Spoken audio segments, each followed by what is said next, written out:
Guys, this is Mr. Joshy J, and this is your Formula 1 2024 Canadian Grand Prix preview. Now, F1 needs a good race because the last two races have been absolutely shambolic, so we need something to spice things up. Now, there's rumours that there's going to be quite a bit of rain, so we may get a wet weather race, or knowing the FIA, they will probably delay the start of the race if it's a wet race, because soft mentality these days from the FIA.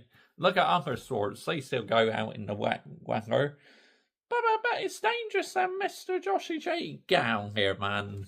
You have very experienced drivers. I'm sure they know how to drive in the wet. Going into this weekend, I believe Red Bull will be back to their usual best. They don't do very well at bumpy circuits. As this track has quite a few long straights, I think they'll be definitely one to watch out for this weekend.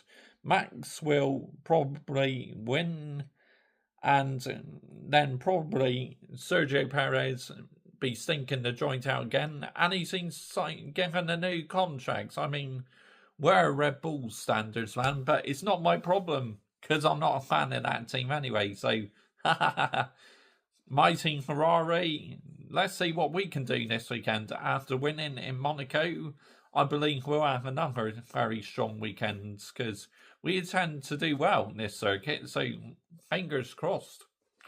And McLaren as well. What can they do? They are flying at the moment. That team is unreal. What a turnaround. Lando Norris is doing great. Oscar Piastri is as well. Just got to cut out on the mistakes.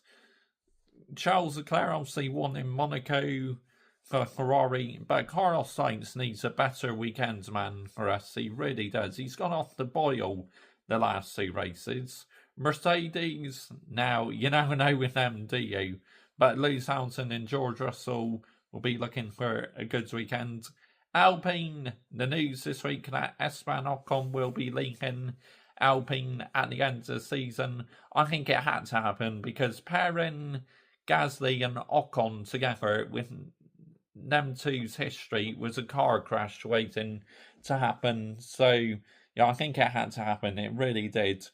Racing Bulls, 1-1 is doing outstanding. Ricardo needs to up his game, otherwise he is out. It's as simple as that. But yeah, I heard he might be getting a new contract. I mean, again, not my problem, because Red Bull my most disliked F1 team. So, let them suffer. And then, obviously, Aston Martin as well. Fernando Alonso needs a strong weekend. He's been very poor the last 2 or 3 races. Come on, Fernando. Get back to the Fernando Alonso we know. Lance Stroll, be interested to see how he gets on this weekend as well.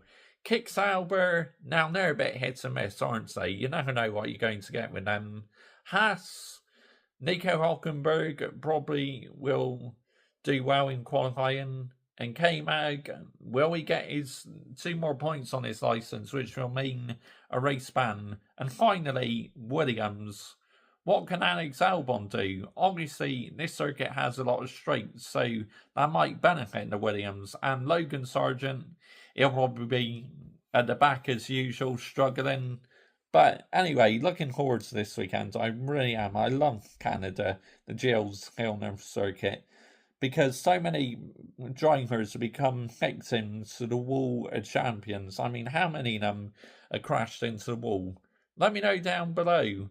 Would you like to see a wet weather race? Because it may spice some things up, because the last 2 races in Imola and Monaco were very, very poor. So F1 needs a strong weekend. It really does. And what a perfect time to start for Canada. Come on, Canada, it's your time to shine. It really is. Join me on Saturday for a qualifying reaction, Sunday for a race reaction, then Monday, driver ratings and team ratings for the Canadian Grand Prix.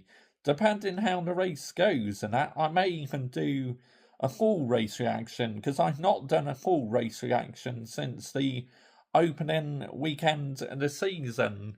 Bahrain was the last time I did a full F1 race reaction. Yep, now the football season is finished, we can slowly start to return back to doing longer race reactions again. Thank you very much for watching. Bye bye.